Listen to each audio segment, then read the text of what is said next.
Welcome to Through the Glass Columns, your weekly Wheel of Time read-along podcast. The Wheel of Time turns and ages come and pass, leaving memories that become legend. Legend fades to myth, and even myth is long forgotten when the age that gave it birth comes again. That is your host, Greg, who somehow still knows very little about the Wheel of Time, even though he usually pretends otherwise. And that is Tylor, our resident expert, who makes sure you know how much he knows about the Wheel of Time. It's a lot. Join us each week as we continue our journey through Robert Jordan's great fantasy epic, exploring the books, the television show, ill-advised discussions of visual media on a non-visual podcast, and so much more. Although actually not, it's just that. Yes, all that and actually nothing else as we travel on, and I know what this means now, through the glass columns. Yeah, he really doesn't know all that much. No, you don't know that much.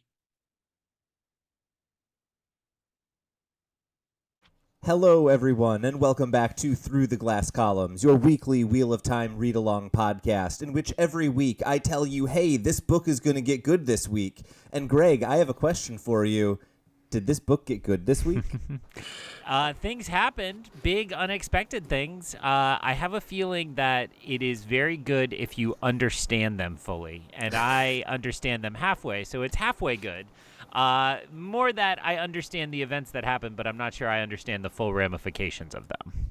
Yeah, I think that's one of the interesting things that Robert Jordan is doing in this book is he's very clearly setting up really big things, but in many cases they're kind of things that are messier than we initially expect. The version of this that I think we were talking about like a week or two ago was Rand in the Aiel and just how like absolutely absurd that conflict is going to get, even if it resolves the way that Rand wants it to. And then this week, I think we are really confronted with the girls in many ways getting what they want and the consequences of what that looks like when you're not fully prepared even for the plan that you are running with. I don't want to dig too deep into what those consequences are because I know some of our listeners have only read one of these two chapters, but I feel it is only right that after so many weeks of asking you for temperature checks, knowing the answer would be like 1 out of 10. How are you feeling now? Does this feel like it is the moment we are getting going, or does this feel like, okay, something happened, but it's not quite as monumentous as I was waiting for almost 2/3 of the way through the book? I would say the roller coaster went over the hill, but I'm not yet lifting off my seat with the like forces of whatever. Is that inertia that takes you off your seat? I don't know which physics force that is. But I feel that we have peaked and are headed into the big downhill, even if I don't think this particular event is like one I've been waiting for. So my high school physics shirt that I wore when I went to Cedar Point for a field trip because I passed the AP physics exam, the only note that it gives me is it's not how big it is, it's how fast it goes. Force equals mv squared. So I don't think that's helpful in this case. But the roller coaster's moving. Right? That's better than we had been for quite some time. Any last thoughts on these two chapters before I dive into a relatively long summary of the first, before a probably very short summary of the second? No, that's exactly what I was expecting tonight. I'm like, oh, we have a ton to talk about and then not much to talk about. So I think you should just begin. Let's talk about Chapter 34, A Silver Arrow. Elayne is doing the cooking at their cabin, or at their, not their cabin, their thing that they're in, that they ride on. Yes, camp is fine. Caravan? I was looking for caravan. Cart is the word that I was looking for, which means that the food is fancy, but it tastes very good. Nynaeve thinks that Elayne is fishing for compliments about her food, but she notes that all of the men eat all of it, despite complaining about there not being enough meat, and she also notes that all of the men leave when Nynaeve is the one doing the cooking. Valen Luca joins them, apparently every night that Nynaeve isn't cooking, although Nynaeve seems oblivious to why this might be, and Nynaeve is uninterested in all of his advances, but she does briefly think that he's handsome, and at the end of the night tells him that it was a pleasant time with him, and thus encourages him to continue onward. As soon as he leaves, Elayne says that she shouldn't encourage him, and Nynaeve doesn't realize that she has done so. I will note I wrote lull Greg. You're going to hear a story about Greg doing exactly this later tonight.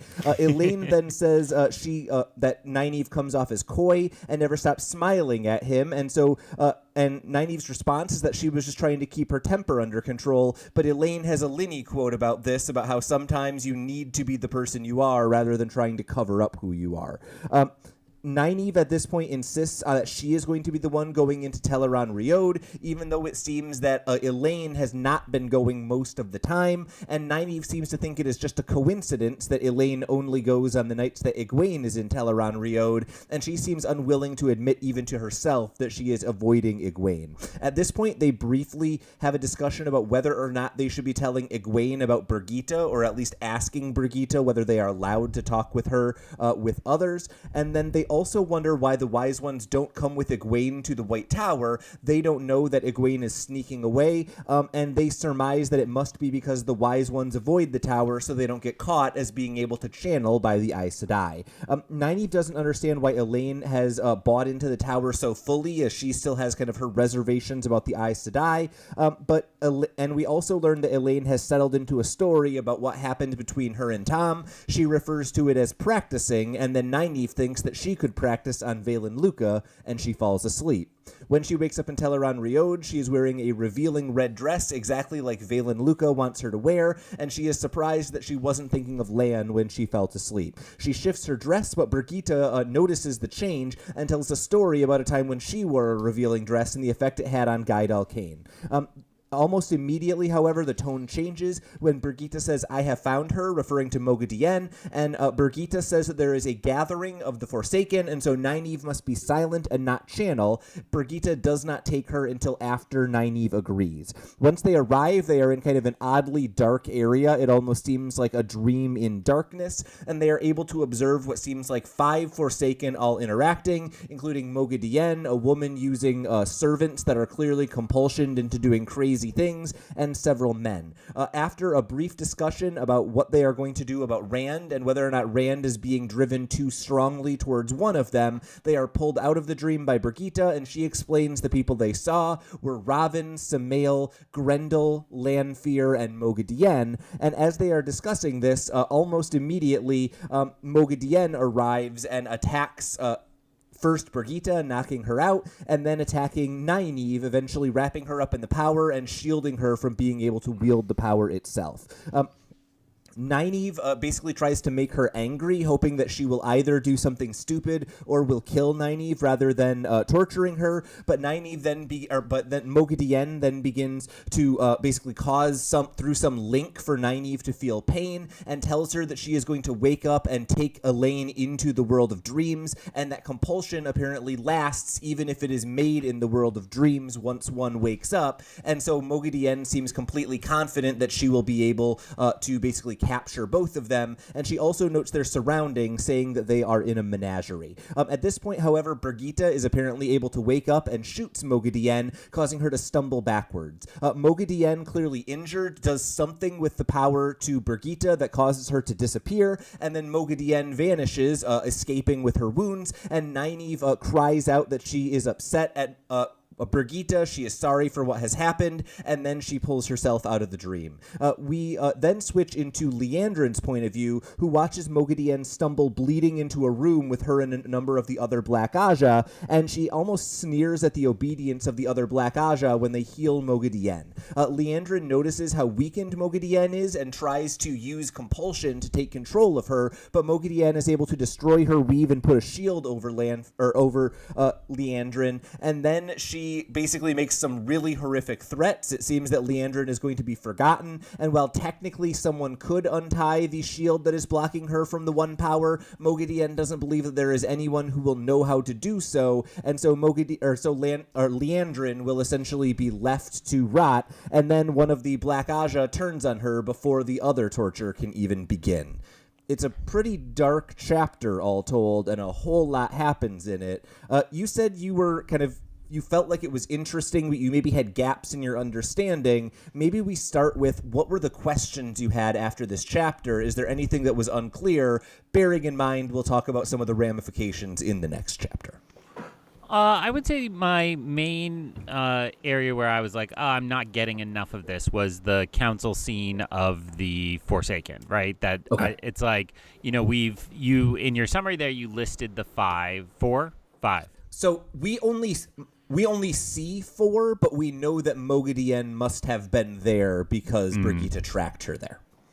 So that was one of those times where, they're not revealing the names, or they're slowly revealing some of the names. And I was like, well, this is clearly like I should be able to piece these together from context clues or previous moments, but couldn't necessarily, I assumed Lanfear was there. I assumed, Moghedien, obviously.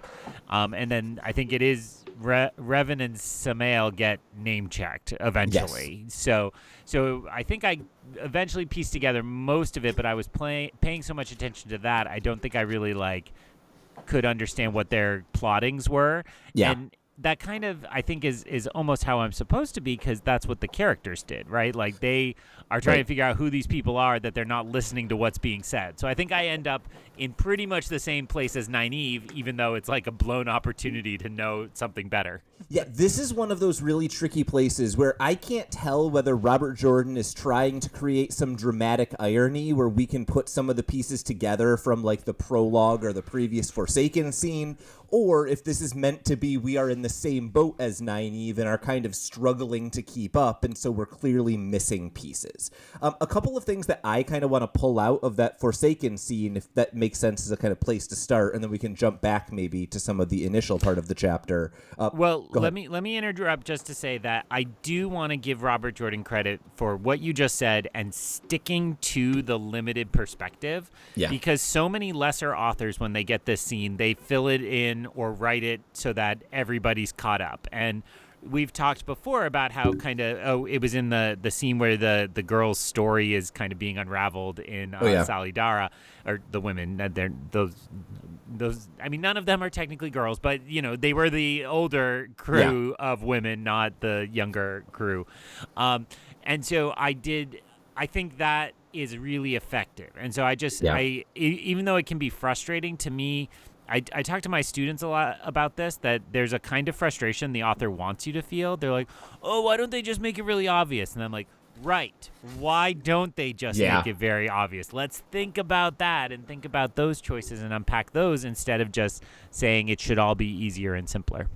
So what I would like to do then is take these Forsaken and link a couple of ideas that we have here with a couple of other scenes we've gotten earlier in the book, and maybe tie a couple things together that might not be quite as obvious on that first read. So, number 1, the first Forsaken that we get a description of is not actually much of a description of the Forsaken. She is a beautiful blonde woman.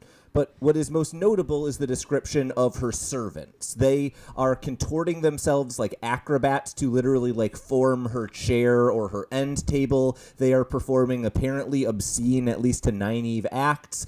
This is some horrific stuff going on. This is Grendel. We have heard reference to her a couple of times in previous chapters. Both Lanfear and Ravin in previous Forsaken discussions have caused the amount of compulsion that Grendel uses basically wasteful. They say it destroys the person who is affected by it, and I think we're seeing the level of control that she's dictating here. So we don't get a whole lot about her, but that is kind of an identifying feature of Grendel. Her servants and the way that she uses compulsion is going to be something that we should be looking out for. If we want hints at where is Grendel, we should be looking for the people who are wrapped up in just layers upon layers of compulsion. The second person, who we literally don't see, but it's Lanfear. She's beautiful. She's behind a chair. The two men who we hear have an interesting argument. One of them says that Rand is now directed so strongly at him that it is almost a guarantee that he will come after him. That person is Samael. We've seen the plan of the Forsaken seems to be to get Rand so focused on Samael that he attacks, and then in this chapter we learn some details about what they plan to do. They say that when Rand attacks, they intend to link and combine their powers, and there's significant debate among the Forsaken, both about who should lead that linked circle. Both Samael and Ravin say that they should be in charge, and the women even seem concerned about whether the 5 of them might be enough to battle Lews Therin, and one of them says something interesting. They say the men might want 13 in the circle because then a man would have to lead. And this ties in with something we've learned before, that who can control a circle is somewhat dependent on the number of men and women in it. There's a very interesting dynamic here of the Forsaken working together but arguing about who gets to control the power and who takes the risk. And it feels like Samael is maybe the most risk-averse of them, and that means it's odd that he is the one who Rand is actually attacking in this plan. I think that's really all of the kind of links we have from previous chapters, but hopefully it fills in some of those gaps in the confusion. Well, and I will just say again, I was now I'm gonna make fun of Robert Jordan, which is when they were like, and it's a beautiful woman who I was like, there's Lanfear, and then it's like, who's blonde? I'm like, what? Like, how could that be? Like, so Robert Jordan has a way of just kind of summing up these women as absolute foxes with one defining physical trait. It's worth noting that there is a large section of the memes I have saved on my phone that is just if Robert Jordan described blank, and then it's just that thing with large bosoms. Like every time it's a beautiful woman in Robert Jordan's world. I think you're right to point out that as kind of both the centerpiece of the early part of this chapter and kind of a lot of the mystery and intrigue of the chapter, is we're now getting some more details about what the Forsaken intend, but how that looks and is Rand going to bite the trap, I think is a really interesting lingering question. In the early part of the chapter, however, we don't get a whole lot of intrigue. We get a whole lot of Nynaeve being bad at social situations. And I do need to call you out a little bit. In this chapter, Nynaeve gets hit on by a man who she has no intention of going out with. And at the end of that, she says, "Thank you so much for a lovely evening. And one time we were hanging out at a friend's party or a friend's place, and he served us plain pasta, and you thanked him for that pasta. And I have never forgiven you for that. You are Nynaeve. Be more mean when it's necessary." I like how you started saying that, and I'm like panicking. I'm like, wait, where have we been that somebody has flirted with me? And then I was like, wait, that can't be right. That's not something I'm familiar with. It is very funny to me because I'm old New England stock, and so I always chalk it up to this, that we just whatever anger or like frustrations we have, we just cram it down so deep. And you know, it's not the Southern like bless you that really means F you, but it's much more like you just completely lie and fake it. And like all the time. I there were years I got fed food I hated at my in-laws when my wife and I first started dating. And finally I was like, actually, I really don't like this. Could I have something else? And they'd be like, it's been 4 years. I'm like, I know, but... Or when I worked at a market, there was a guy who called me Derek for like 3 years. And there would be people around me, him calling me Greg, and it just sounds close enough that he thought my name was Derek. But then a friend of my grandma's was in and called me Gregory, and it blew it. And he was really so funny. Mad at me. He's like, how dare you have I'm like, I'm sorry. I'm so sorry. And the thing, so yes. You are describing exactly what Nynaeve is going through in this chapter, right? She wants to be saying one thing, but her politeness is holding her back. The fun thing about Nynaeve, and the reason I kind of enjoy the early part of this chapter, is that I think as much as that is what's happening, she's also lying to herself a little bit, right? Like, I think she does enjoy the attention from Vale and Luca. And there's a lot of kind of interesting stuff in this chapter of how much is Nynaeve lying in the narration versus how much is Nynaeve lying to herself in the narration, because those are different but similar.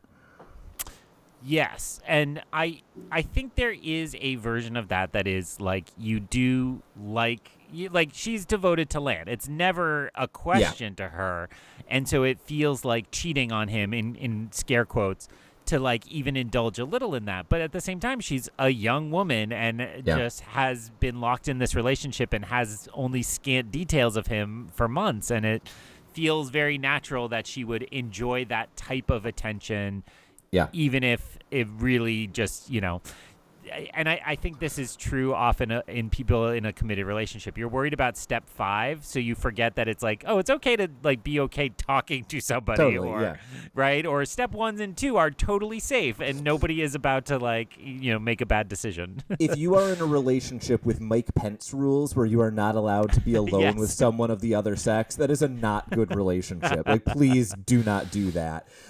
I think this works really well early on in the chapter because we also get Nynaeve not only kind of lying to herself about like her own attention with Valen, there's also a lot of moments where she is comparing herself to Elayne, both with cooking and she thinks about it's surprising that Valen Luca is paying attention to her with Elayne around. And so I think that puts her in a position, you're exactly right, she's been kind of isolated and not having a lot of attention, and that's probably made worse by the fact that a literal princess is spending all of her time with her. And so I think that idea that Nynaeve is just like a little bit lonely and is willing to take the attention where she can get it makes a lot of sense to me and kind of frames a lot of this chapter, right? She is willing to grasp at the little things sometimes.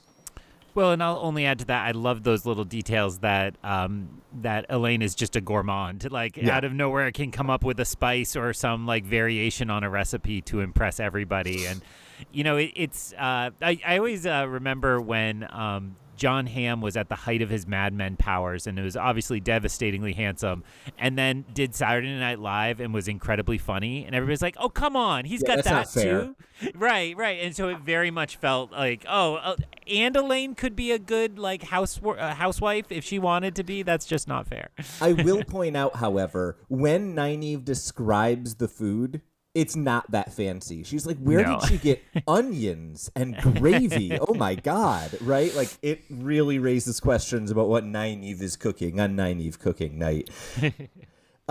I then am more or less done until Birgitte arrives. I don't have much to say about revealing red dresses, but I found Birgitte's willingness to be diverted from the Forsaken by a story about flirting with her man really funny, right? Like, that's a great character beat for someone who literally is like, I just found 5 serial killers, but first, you looked great in that dress, girl. So the one note I have is like, I'm kind of over this, like, oh, I'm alone in my dreams, sexy times. Oh, wait, somebody walked in on me. Like, he's now done it to each of the 3 main girls, right? Elayne, Egwene, and Nynaeve. More than once for some of them, yeah. Yeah, and it's like, okay, we get it. Like, under the surface, Robert Jordan thinks all women are just ready to wear super revealing clothes.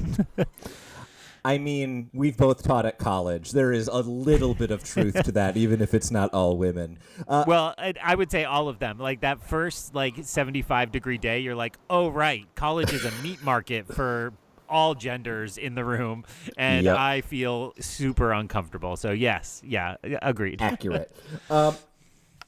In that case, I think we basically jump straight to, and Nynaeve makes a really bad mistake, right?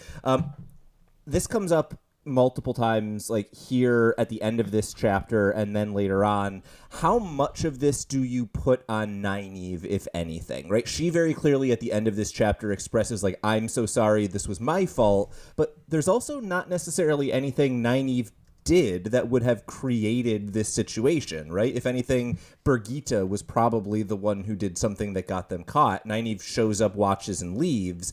What are your thoughts on Nynaeve kind of taking this on almost, it seems like? I mean, it was exactly what I thought was going to happen, right? We've had endless warnings that they are not taking the dangers of Teleron Riode seriously enough. And so I'm a parent, and so my life is, don't do that, you'll get hurt. Don't do that, you'll get hurt. Don't do that, you get hurt. Oh, come here, let me hug you because you're screaming and crying because you got hurt doing that exact thing I warned you 5 times about. And that's exactly what has happened here. I was thinking of my Marcus Brody from Indiana Jones and the Last Crusade, which is, you're meddling with forces you cannot possibly comprehend. And that just is what they've been doing this whole time. And for me, the question has always been, how serious are the consequences going to be? And I would have predicted that it would have been one of them grievously wounded or lost. Not that there's a lot of precedence in this series. Everybody hangs out. but it felt like, the only way you're going to learn a serious lesson is to lose one of the three. And instead they lose a hero of the ages. Yeah, I think that's the thing that really surprises me here is we had for a long time, we knew what the Forsaken were, we knew how powerful they were, but we were still kind of, I think, up in the air on what exactly does a hero of the Horn do, right? We know that like a few dozen of them called by the Horn of Valir were able to chase off the Shan-Chan, but it turns out in this chapter, Birgitte not up to Moghedien's level even a little bit, right? And I think that is could come very much as a surprise if you were expecting her to have some extra abilities that you otherwise would have.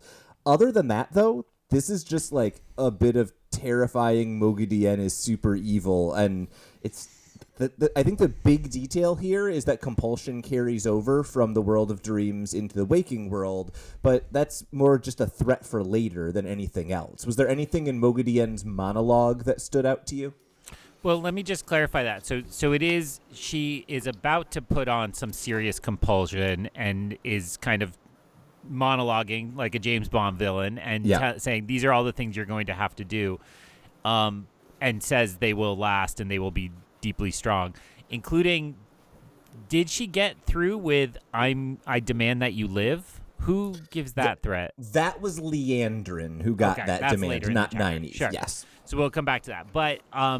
But then essentially is interrupted before she can do the compulsion. So so Nynaeve gets away scot-free-ish.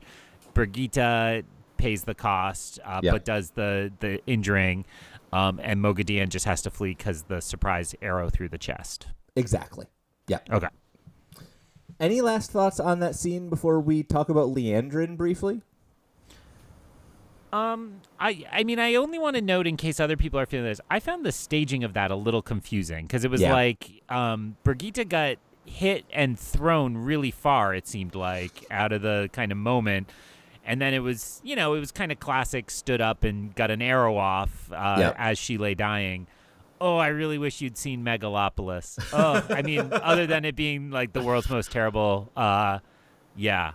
All right, spoilers for Megalopolis, a film nobody should see. The 10 of you who might consider seeing it. So there is a scene very late in that movie, and I'm not kidding this, where Jon Voight, aged, decrepit Jon Voight, is sitting under a sheet, and it's implied that he's nude, and he's like, look how excited I am, although he says boner. I just was avoiding it for half a second. And then when he pulls the sheet away, it is not a boner. It is a bow and arrow, which is strung, and from a seated position, an elderly man shoots an arrow across the room 4 times, hitting multiple people, and it makes no sense whatsoever. You're like, you went a really long way for a boner joke, and then like a scene that makes like, and it's like 3 hours in, so you're like, is this happening, or is this like like, did I pass out? So the idea that it just cracks me up that we're like, so we're just saying there can be a bow and arrow that you can just string from a seated position. Just anywhere, So from now on, I haven't made this connection till live on air. You're welcome, listeners. But I will assume that Birgitte had it under a sheet and just could plink off a quick silver arrow. Yeah. You nailed it. That's how I've always pictured it, even before I knew that scene happened in Megalopolis. All right, hold on. Order Tylor copy of Megalopolis for Christmas. All right, good. Go on. Only if you are willing to do the live in person in the theater bit from my living room. Liandrin tries really hard and gets punished really harshly, and this is as close to like a Reek in Game of Thrones moment as we have had so far. It is bleak. What are your thoughts on this? I mean, your summary helped. This again felt really hard to read. I actually reread the paragraphs like a couple times just to piece it together. So Moghedien returns and is super pissed at Liandrin. Well, sorry. Asks for healing. Gets healed, and Liandrin in that moment tries to do some compulsion. Exactly, right? So remember, after being healed, you are basically drained and exhausted for several days. And so it seemed like Liandrin tried to take advantage of that to try to pull her coup against Moghedien. But, like, that kind of happens off screen, right? It's like, it's literally like a sentence. It's like, and then I threw my power really hard. Oops. Like, it's very easy to miss. And those were the 2 paragraphs I read, like, over and over again. I'm like, what happened here? I do not understand, like, what she's so angry about. Because then it's very clear Liandrin crossed a line and, like you said, gets essentially just this horrible end. And, well, not end, but horrible treatment. And I was like, wait, what happened? Like, I totally kind of got confused in that moment. So that's actually a question I was going to ask you, is this could be one of 2 things. This could be Robert Jordan say, just because I don't kill the villain doesn't mean this isn't their awful end, right? This could be very easily the last time we see Liandrin, or Liandrin is now a ticking time bomb where someone can show up and untie her block, and then we can find out what a really angry, horrible person does once they are finally freed from this kind of torture. Which of those are you leaning towards? And if it's the latter, how long do you think it's going to be before we see this character reemerge? Well, in Megalopolis... No, I'm just kidding. I have no more Megalopolis jokes. It's definitely the second one, right? Because to me, the case, the comparative case is Logain, right? Yeah. Logain has just gone on, and we've made the comparison to Gollum before, right? Mercy steadied his hand, and I just feel like you don't take somebody so delicious and powerful as Liandrin and just cast her off in this kind of ignoble way. So I don't know how long, but she also was not stilled, right? Like she was blocked, and that to me is also like a sign, like, because you can be unblocked instead of forever without powers.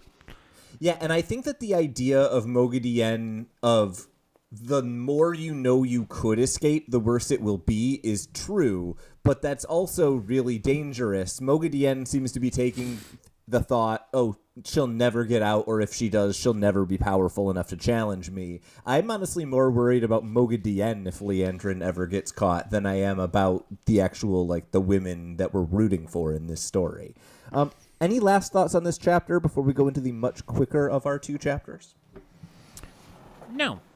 You covered everything. I had some deep questions such as, Birgitte dead? Meaning? ?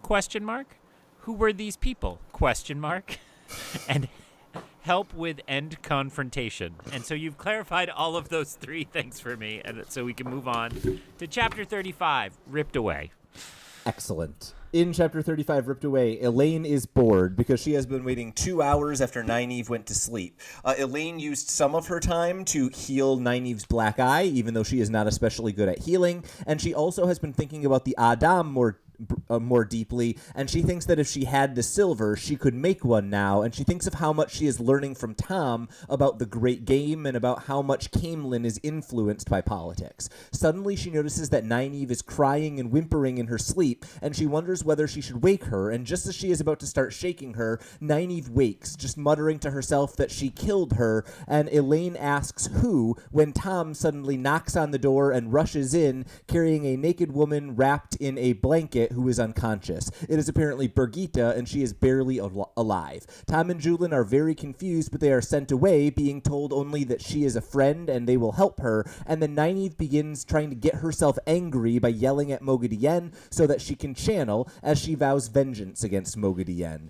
Eventually, Nynaeve is able to channel, and she channels an enormous amount of power to try to heal Birgitte, but she says there is nothing to heal, as there is no damage to her in any way, but she is dying despite this. Elayne says that she has an idea, and Nynaeve thinks that she means linking, but instead she weaves a large amount of spirit, and when Nynaeve asks what she did, Elayne says that she bonded her as a warder, and we get the idea that Elayne is now feeling some of Brigitte's emotions, including just how weak she is. But Nynaeve does say that this is something that Elayne will need to keep secret, and she does note that Birgitte doesn't seem to be fading any further, even though it doesn't seem immediately as if she is getting better. Nynaeve then tells the story, realizing that Birgitte is paying for her mistakes, as she thinks it, and Elayne says that she did well to get out alive, and then she tries to puzzle at the link between the Adam and what Moghedien did to cause pain in Nynaeve. Elayne then tells her that she cannot blame herself for what happened, as this was entirely Moghedien's fault, and she gives the example of soldiers who cannot blame themselves when their allies fall in battle. Nynaeve then says that what she fears is that when Birgitte was ripped out of Teleron Riode, she may have also been ripped out of her status as a hero of the Horn. Elayne acknowledges that this is possible and actually hoped that Nynaeve wouldn't realize it. Nynaeve says that Moghedien survived and most likely will be after them soon because she knows they are in a menagerie, but Elayne has some good news because apparently over a dozen other menageries are already in Samara, and this gives them some time and also gives them an opportunity to kind of disguise themselves and potentially not be noticed. They plan to dye their hair and to hide, and Elayne tells Nynaeve to get some sleep, but Nynaeve says she needs to go on a walk to clear her head, and she admits that she would let Birgitte kill her if Birgitte asked. Elayne thinks that she can't help both her and Birgitte at the same time, and she thinks that she will eventually need to help Nynaeve realize that Moghedien is the one who is really to blame. So this is an interesting chapter because I think we get an answer to your question, what is the effect of this or what is the fallout, but it's a very kind of hypothetical maybe answer. So I'm kind of curious, was this a chapter that solidified things for you, or is it one that raised more questions than you originally had about what was going on with Birgitte? It's definitely a little of both. It's hard to pick. It's a false dichotomy you've offered me, so I refuse. Of course to it pick. is. Which is, I think, actually, what came to mind a lot was the Matrix and how like the rules of the Matrix work. And there is, I guess, can we spoil the Matrix sequels? Sure. Yes, Nobody you can. cares about them. Yeah. There is this like moment in the later Matrix movies where like the whole like people can be kicked out of the Matrix or jack into the Matrix without the kind of machinery of it. And it felt like I didn't know that was possible here, right? Yeah. Like the rules as had been established were suddenly dramatically broken. So the thing I did not know, just to be very obvious, is that, okay, so if you are a spirit person in the dream world, anybody in there, and you either die or something happens, you can be ejected or ripped away, cast out, and arrive as a real life person in this world? I think that is a leap. I would say that is one of two possibilities. Either this is how things would normally work, and that is why someone like Birgitte has the precepts telling her don't interact with anyone because she's not supposed to be ripped out of the dream world, or Moghedien somehow knew what to do to cause Birgitte to be ripped out of the dream, right? So I'm not sure if this is the normal course of things or if this was a particular weave Moghedien used, because we did actually learn, I think, in the previous book that Moghedien and Birgitte have a history, and Birgitte promised, like, eternal pain as opposed to short-term pain in a previous confrontation. So it's distinctly possible this was kind of a specific Moghedien thing, but I'd keep your possibility also in the air. I'll be honest, as a longtime book reader, I'm not sure I even 100% know the answer of which of those it is.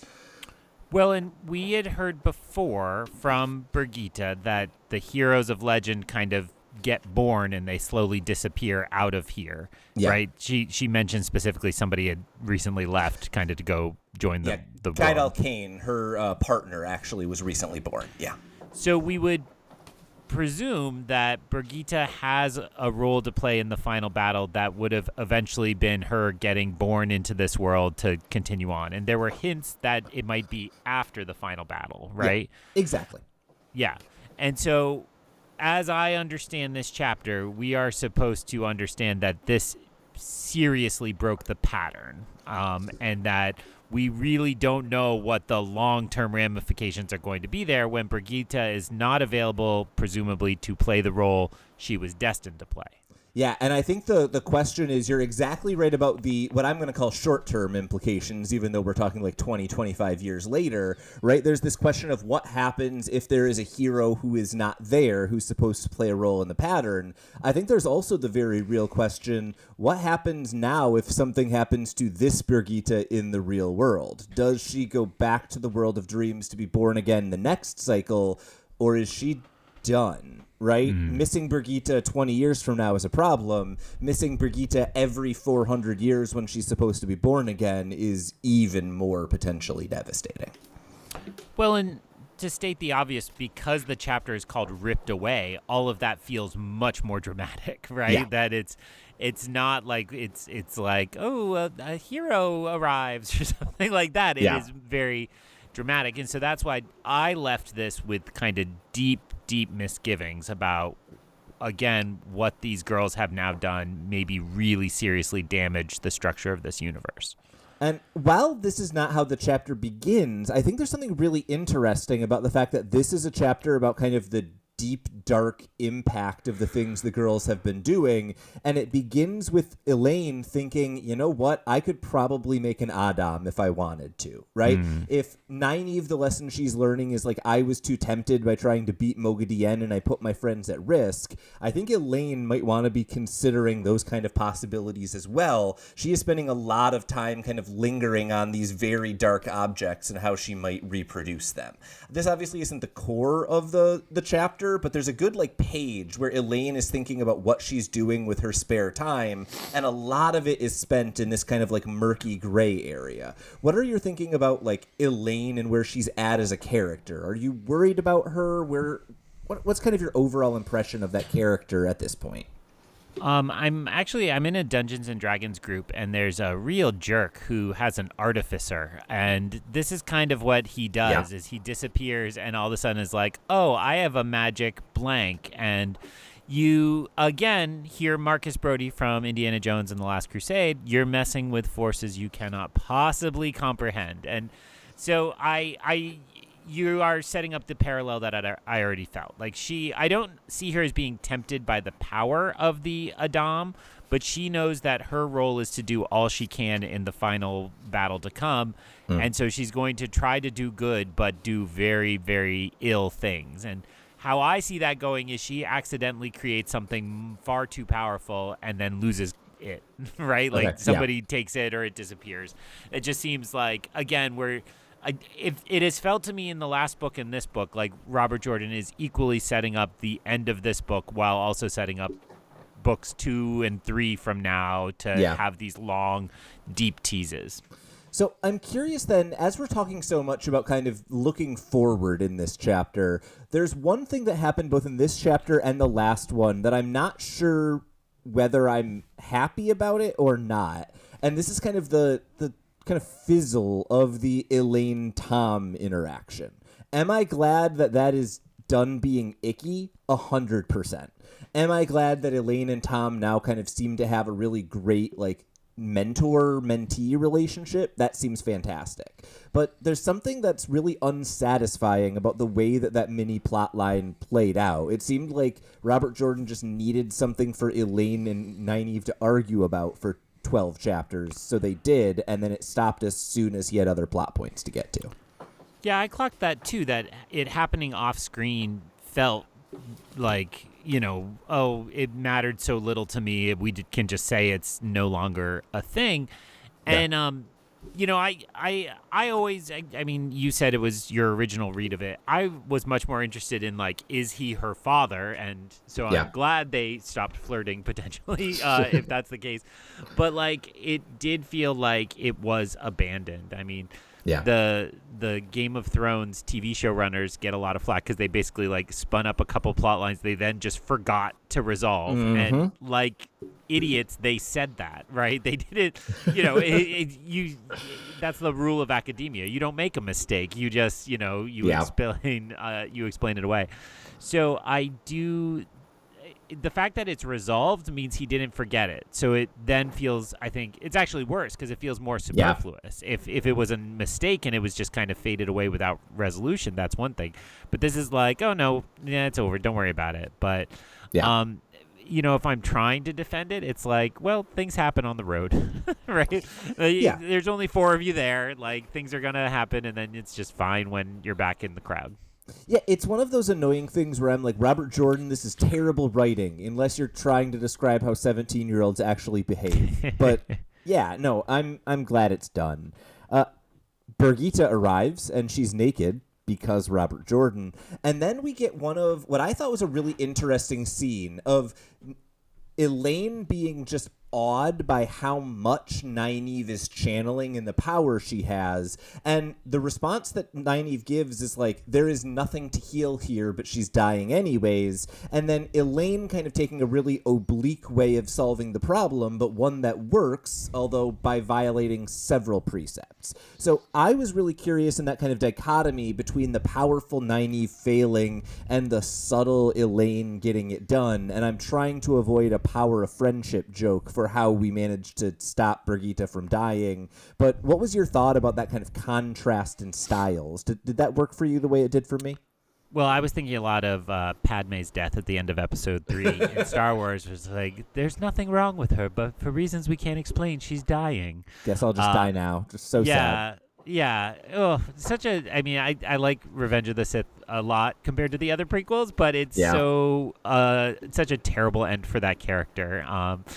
We don't have to unpack. No, let's do an hour on that. Let's just throw in an hour debating Padme's death. So it had that kind of tone to it where I was like, oh, this feels very silly. But I did think the humbling of Nynaeve has been so complete that it was like, oh, but the one thing you need to know is also when she's incredibly powerful, she also can't do anything. And I think I'm starting, and this echoes in this chapter the way that she blames herself so completely. It's like, all right, I'm kind of done with this. She's getting the short end of everything and blaming herself, and she's so terrible. Like, she's not perfect, but she is not like, we've seen Egwene beat her down. We've seen Elayne beat her down. We've seen she's like now going to let the circus guy flirt with her because she's got nothing left, and then she will blame herself for the death of a hero. I mean, all those crazy ramifications we talked about potentially, she'll hang on herself. And so then, like, I thought it was building up to, and then she uses all that rage to create an amazing heal that, Birgitte is better than ever before and saves the universe. But it's also like, nope, and you don't get to be strong in this moment either. Yeah, it's a rough couple chapters for Nynaeve, right? And I feel that at the end of this chapter. I don't know why the thing that made that stick more than anything else for me, it's not the fact that Nynaeve needs to go for a walk and probably a cry. It's the fact that she does it barefoot and doesn't think to put any shoes on. Like, that is the just like visceral instant that I'm like, that connects. I have been there and it's rough. Go ahead. Oh, I was just thinking of The Good Place when the guy to put the hoodie on and shut it down when Michael feels that. And, like, that's one of those moments on a TV show you're like, that's clearly just the writer's, like, coping mechanism, right? that he does that. So yeah, it's painful and it's brutal. And I think I'm really, just to take it a step further, I'm starting to get resentful of it because Nynaeve has never been my favorite character, but I don't like it when somebody who's a kind of good character is just kind of beaten down over and over and over again. So I'm starting to crave a little redemption for her, and I suspect it's not coming soon, but eventually would be great. You are the type of uncomfort you're describing is actually the reason why I have one of my weirdest traits, which is that if I'm going to take a nap, I firmly believe the best way to do it is by watching the first 20 minutes or so of a rom-com and then sleeping through all of the uncomfortable will they, won't they, and then set your alarm to wake up for like the last 10 minutes when they get back together, right? I'm very much with you. I do not need my characters to be beaten down and not know what to do. I'm kind of there for the happy reunion at the end, and I'm really excited for Nynaeve to get there, but right now it's kind of feeling like that might not be this book. Like, this is a rough trajectory for her. It's going to have to turn around very quickly if this is going to be a positive Nynaeve story. Any last thoughts on her before we talk about the big Elayne moment here? Because, boy, did something important happen. Only on Nynaeve to say, like, maybe if she could just remember Solidara, she could find a little bit of redemption. Because that's the other thing. It's like, and also these two plot lines I'm desperate to get collapsed into one plot line is hanging on the fact that she's, like, not mixing the right syllables together in her mind, which makes her feel foolish. So the big Elayne moment, I believe you're referring to the fact that she essentially binds herself to Birgitte. Yes. So or the opposite. Are you supposed to say it the opposite way? Simultaneously, I think is probably most accurate. It's worth noting, warders are always men. Warders are always bonded by Aes Sedai. Neither of those things happened in this case. Nynaeve is worried about how this is going to go if anyone finds out about it. But Elayne, she seems pretty confident about it, right? She's not worried like, oh, I've made a horrible mistake. She did what she did, and she's willing to accept any consequences for it. I'm kind of impressed by her, honestly, in this chapter.